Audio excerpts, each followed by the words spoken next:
कहते हैं मियाँ और बीवी रेल की पटरी की तरह होते हैं। वो हर दुख और हर सुख में एक दूसरे के साथ साथ रहते हैं और एक दूसरे का सहारा भी बनते हैं। मगर जब दोनों में से एक अकेला रह जाए तो गुजारा थोड़ा मुश्किल हो जाता है। मेरा नाम ज़ीशान रियाज है और मैं आपको अपने शो खर्च और इखराजात में खुशामदीद कहता हूँ।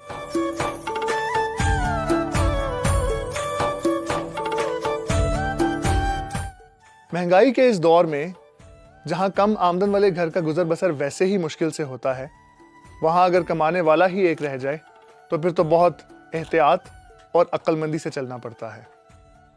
हमारे पास आज जो कहानी है वो भी एक ऐसी ही खातून की है जो कि बेवा है। आबिदा बीबी 3 बच्चों की मां है और अपने घर का गुजर बसर चलाने के लिए वो लोगों के घरों में काम करती हैं। मगर इस आमदन से भी उनके घर का गुजारा बमुश्किल ही हो पाता है। मजीद जानने के लिए हम उनकी कहानी की तरफ बढ़ते हैं।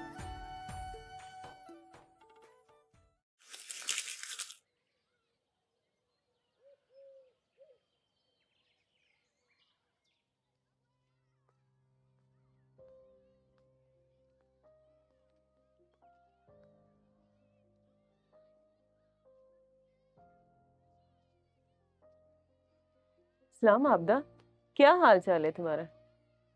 वालेकुम अस्सलाम। अल्लाह का शुक्र है। वो थोड़ी सी चीनी चाहिए थी। तुम्हारे भाईजान काम से आए तो उन्हें चाय बना के देनी थी। चीनी? चीनी तो नहीं है। असल में वो घर में सारा सौदा खत्म हुआ पड़ा है ना। तो तुम्हारा निजाम कैसे चल रहा है? वो है ना कोठी वाली बाजी, वो अक्सर बचा हुआ खाना दे देती हैं, तो उसी से गुजारा हो जाता है। तुम्हारे लिए वैसे बड़ा मुश्किल होगा। सलमा 3 बेटियों का बोझ है, उनके अखराजात हैं, स्कूल की पढ़ाइयाँ हैं, मेरी तो जान पे बनी पड़ी है। उनका जहेज भी तो बनाना है। समझ में नहीं आता क्या करूंगी, कैसे करूंगी। घर के अखराजात पूरे ही नहीं होते। तू क्यों टेंशन लेती है? माशाल्लाह तुम्हारी 3 बेटियां हैं, पढ़ी लिखी हैं, तो वो खुद अपने जहेज की टेंशन ले, जिम्मेदारी ले, फिक्र करें। तो क्यों ले रही है? तू कोई कमेटी वगैरह डाल ले या कोई कर्जा वगैरह ले ले, फिर आहिस्ता आहिस्ता करके तू और तेरी बेटी कर्जा उतार देंगे। हाँ, वो कर्ज से याद आया, मैंने पहले भी तो कर्ज उठा रखा है। पहले भी कर्ज लिया हुआ है? वो अनीला के दाखिले और स्कूल की फीस के लिए कर्ज लिया था ना बाजी से, वो भी तो थोड़ा थोड़ा करके उतारना पड़ता है ना। फिर तो तुम्हारे हालात वाकई बहुत खराब है।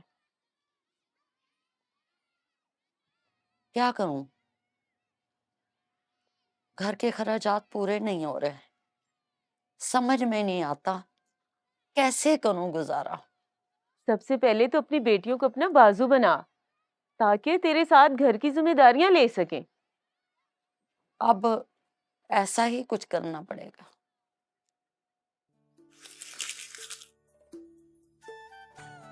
जी तो दोस्तों, आपने आबिदा बीबी की कहानी को देखा और ये भी जाना कि वो किन मुश्किलात से दो चार हैं।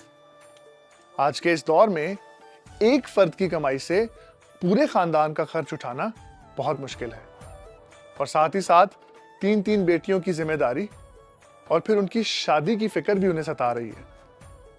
इससे पेशतर कि मैं आपको अपनी राय से आगाह करूं, चलिए चलते हैं और जानते हैं कि लोगों का इसके बारे में क्या कहना है।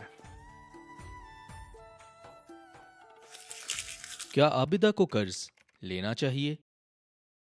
बिल्कुल लेना चाहिए। वैसे तो अगर उनके ख़ानदान में या उनके कोई रिलेटिव्स हैं जो उनकी मदद कर सकते हैं तो वो ज़्यादा अच्छा है, लेकिन अगर ऐसा कोई भी नहीं है तो फिर तो उनको लेना चाहिए लोन। आई थिंक मेरे पर्सपेक्टिव इसमें ये है कि उनको कर्जा नहीं लेना चाहिए। उनके पास कोई स्किल्स हैं, लाइक उनको स्टिचिंग आती है, कुछ भी इस तरह का काम, लाइक अपनी स्किल को यूज़ करके तो इसके थ्रू वो कर्जा ना ले, ज़्यादा अच्छा ऑप्शन ये होगा। ले ले, अगर वो बाद में वापस कर सकती है इजीली कोई जॉब वगैरह करके, तो उसको ले लेना चाहिए। देखें, अगर उसको ज़रूरत है और ये ईज़ी है, तो वो ले सकती है, ज़रूर ले सकती है। वो हुकूमत से दरख्वास्त करे कि मैं इस तरह मेरे मसले मसाइल हैं, और जिस तरह उसको ईज़ी लगता है उस तरीके से करे। क्या आबिदा को दूसरी शादी करनी चाहिए? देखिए, शादी हर चीज़ का हल नहीं होती। हमारे माशरे में ये बताया जाता है कि भई शादी कर लो तो शादी हर चीज़ का हल है। शादी हर चीज़ का हल नहीं है, और मुझे नहीं लगता कि वो शादी करेंगी तो, और बच्चों पे भी इस चीज़ का इफ़ेक्ट पड़ेगा, तो मुझे नहीं लगता कि शादी करनी चाहिए उनको। दूसरी शादी करना is not a good option. Like फिर जो स्टेप फादर इतने अच्छे तरीके से ट्रीट नहीं करता, मतलब अपना फादर की अलग बात होती है, स्टेप फादर में बहुत सारी लाइक अच्छी बातें नहीं होती। लाइक वो उनको इस तरह से अपनी बेटियों की नज़र से नहीं देखते, लाइक जिस तरह से अपना फादर देखता है। सो आई डोंट थिंक सो। क्या इसे बेटियों की शादी जल्दी करवा देनी चाहिए? नहीं, बिल्कुल भी नहीं। उनको पूरी उनकी एजुकेशन देनी चाहिए, उनको इतना काबिल बनाना चाहिए कि वो अपने पैरों पे खड़ी हो जाए, फिर उनसे पूछ के डिसीज़न ले सकती हैं कि उन्हें शादी करनी है या नहीं। वो ये उनका है, जल्द से जल्द शादी करवाना किसी भी चीज़ का हल नहीं है। क्योंकि टाइम से होंगी तो फिर ज़्यादा ठीक रहेगा, वरना उनकी उम्र बढ़ती जाएगी, इस तरह से भी बाद में रिश्तों का मिलना बहुत मुश्किल हो जाता है। नहीं, उनको पहले पढ़ा ले, ठीक है, क्योंकि अगर वो पढ़ लेंगी ना तो वो बाद में इंडिपेंडेंट होंगी, वो खुद भी कुछ कर सकती हैं। क्या इसे बेटियों की पढ़ाई छुड़वा देनी चाहिए? देखिए, ये बेसिक नीड है, और लड़कियों को तो वैसे भी कहते हैं कि पढ़ाना चाहिए, क्योंकि वो एक पूरी जनरेशन चलाती हैं। तालीम छुड़वा देंगे तो फिर पीछे कुछ नहीं बचता। तालीम इंसान को शऊर देती है, लाइक उनको एजुकेशन अगर होगी तो वो कुछ भी कर सकते हैं। जिस तरह इनके हस्बैंड की डेथ हो गई, उनका कोई है नहीं, ठीक है, तो फिर वो अपना खुद जॉब वगैरह करके अपना खर्चा चलाएं, अपनी मामा को भी दें, तो उनको पढ़ा लेना चाहिए। नहीं, बिल्कुल नहीं, क्योंकि पढ़ाई छुड़वाना किसी चीज़ का हल नहीं है। आपके ख्याल में अब आबिदा की बेटियों को क्या करना चाहिए? साथ में ना पढ़ा भी सकते हैं। देखिए, ट्यूशनिंग बहुत ईज़ी है, हर कोई पढ़ा सकता है, तो छोटे बच्चों को वो आराम से ट्यूशनिंग कर सकती हैं, जिससे वो मतलब अपने अखराजात उठा सकते हैं आराम से। अगर तो उनकी बेटियों में इतना पोटेंशियल है कि वो बच्चों को, मतलब छोटे बच्चों को पढ़ा सकती हैं ट्यूशन वगैरह, तो उनको चाहिए कि वो अपनी बच्चियों को मतलब ट्यूशन सेंटर छोटा सा खोल दें, बेशक छोटा सा एक कमरे में, जहाँ बच्चे आए मतलब एजुकेशन कंटिन्यू करें। अगर उनकी बेटियों में इतना पोटेंशियल है तो, अगर नहीं है तो फिर वो अपना टाइम भी वेस्ट करेंगे दूसरे बच्चों का भी ट्यूशन ना देकर। उसकी जो 2 बड़ी बेटियाँ हैं ना, अगर वो ज़ाहिर-सी बात है पढ़ रही हैं, कॉलेज स्टूडेंट है, तो वो पीजी से आई थिंक सो 10 तक तो वो पढ़ा ही सकती हैं ट्यूशन में ना, तो वो ऐसा करे कि उनको एक ट्यूशन सेंटर खोल दें, और ज़्यादा से ज़्यादा मोहल्ले के बच्चे या आस-पास जो बच्चे होते हैं वो तो आते हैं, और फिर उस जो फ़ी वगैरह मिलेगी तो वो उससे अपना इज़ीली काम करा सकते हैं, चला सकते हैं निज़ाम। इस सिलसिले में हमने काफ़ी सारे लोगों से बात की और उनकी राय भी जानी। मैं चाहता हूं कि मैं भी अपनी राय दे दूं। एक तो ये, चूंकि बात आमदन को बढ़ाने की है, तो आबिदा बीबी को चाहिए कि वो अपना दायरा भी बढ़ा लें, यानी जहां वो काम करती हैं उसी मोहल्ले में चंद और घरों में काम कर लें। इससे उनकी आमदन में इजाफा हो सकता है। या तो फिर ये कि जहां वो काम कर रही हैं उसी घर में चंद इजाफी घंटे लगा लें और उनसे तनख्वाह में इजाफे की दरख्वास्त कर लें। और इस सबसे बेहतर जो मशवरा मेरे जहन में है, आबिदा बीबी की 3 बेटियां हैं। अगर वो तीनों अपने घर के आसपास के चंद छोटे बच्चों को घर पर ट्यूशन पढ़ा सकें तो वो तकरीबन अपने घर की आमदन में 3 गुना इजाफा कर सकती हैं, और ऐसा करने से वो अपनी वालदा का कर्ज उतारने में भी मुआविन हो सकती हैं। वो कर्ज जो उन्होंने अपनी मालकिन से लिया था, जिसकी रकम तकरीबन 25,000 है।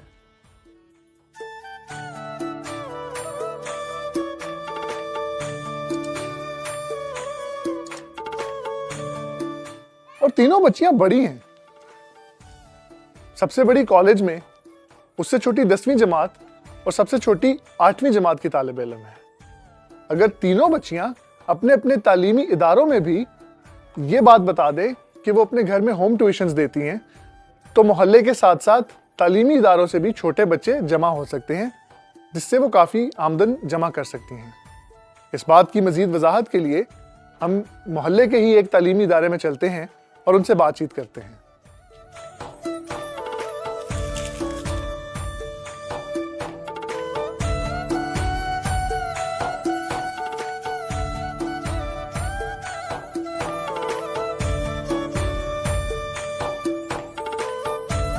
क्या नाम है आपका? एलिश।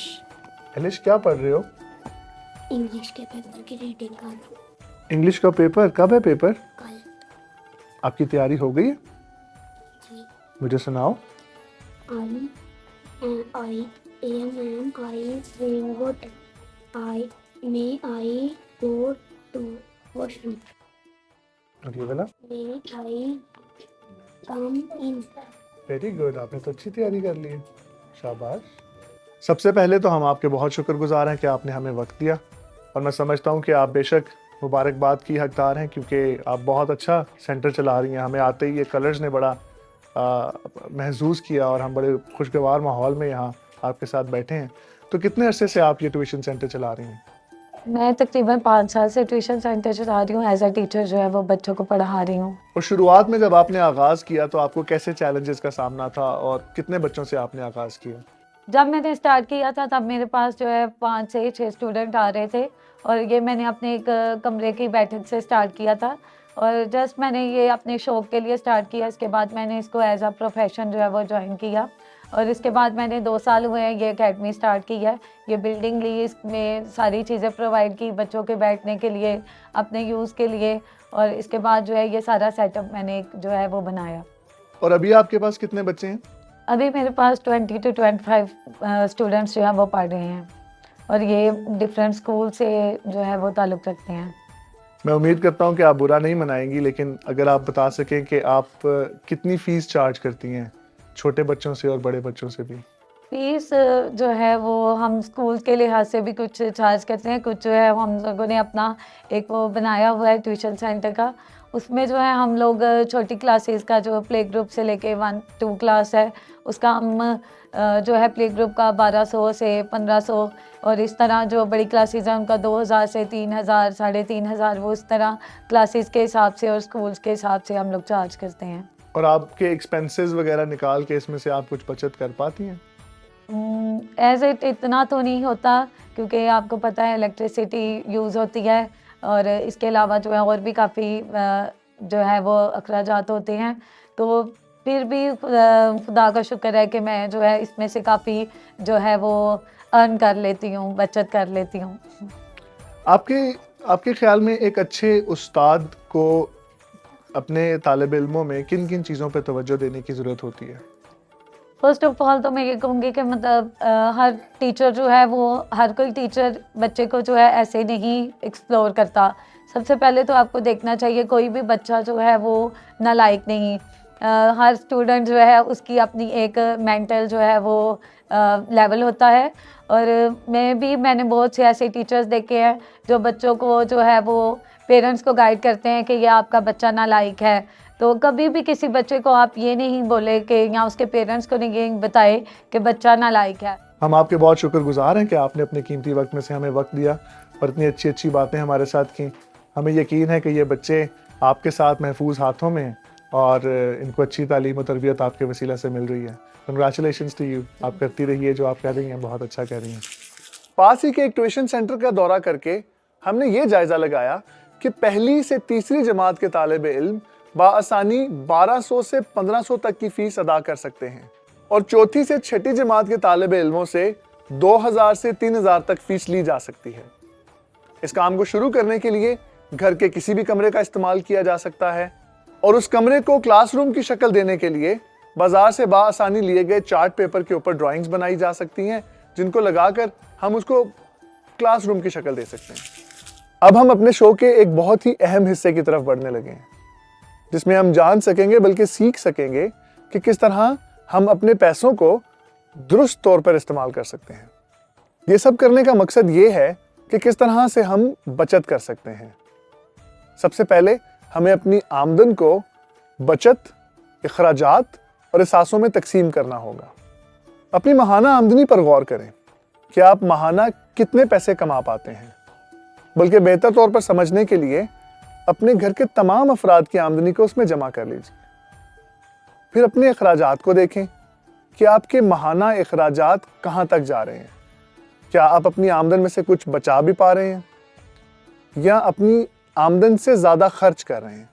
अब सोचें कि किस तरह से आप अपनी माहाना आमदन में इजाफा कर सकते हैं, और आपके पास क्या क्या असासे हैं, यानी आपका मोबाइल फ़ोन, कंप्यूटर, सेविंग्स, जिनको आप इस्तेमाल में लाकर अपनी आमदन बढ़ा सकें। और साथ में अगर आपको कुछ रकम कर्ज के तौर पर लेनी पड़ती है, तो आप किन ज़राए को इस्तेमाल में लाएंगे? ऐसा करने से आप अपनी आमदन और अखराजात को सही तौर पर देख पाएंगे। अगर इन तमाम तर चीज़ों को करने के बाद आप इस नतीजे पर पहुंचे हैं कि आपके अखराजात आपकी आमदन से ज़्यादा हैं, तो अपने बजट पर गौर करें और अपने गैर ज़रूरी अखराजात को कम करें ताकि आप बचत कर सकें। अब अपनी और आपकी आसानी के लिए हम आबदा की कहानी को मिसाल के तौर पर लेते हैं और देखते हैं कि वो माहाना कितना कमाती है और उसमें से कितना खर्च कर देती है, और इन तंगदस्ती के हालात में भी क्या वो कुछ बचा पाती है। आबदा की माहाना आमदनी है 19,500 रुपये। इसमें से 5,000 रुपये उनके घर का किराया, 3,000 रुपये तकरीबन बिजली का बिल, तकरीबन ही 2,000 रुपये LPG का खर्चा, छोटी बच्चियों की फ़ी कस 1,200 रुपये और बड़ी बच्ची की 5,000, तो कुल मिला के 7,400 रुपये। तकरीबन 2,000 रुपये दवाई का खर्चा और 4,000 के करीब इनके खाने का खर्च। अब इनके खाने का खर्च कम इसलिए भी है क्योंकि 2 वक्त का खाना आबदा को अपनी मालकिन के घर से मिल जाता है। कुल मिला के 24,000 रुपये इनका माहाना खर्च आता है।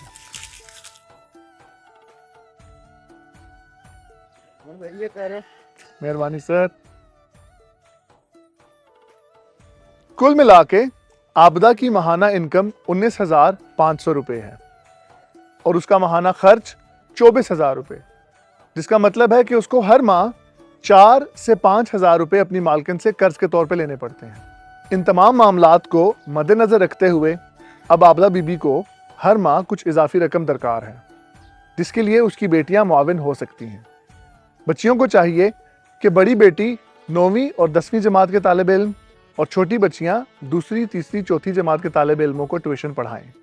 ऐसा करने से वो इजाफी 15 से 17,000 रुपये कमा सकती हैं और अपनी माँ का हाथ बटा सकती हैं। ऐसा करने से वो अपनी माँ की मदद भी कर सकेंगी और सबसे बढ़कर ज़रूरी बात ये कि वो अपनी तालीम को भी जारी रख सकती हैं।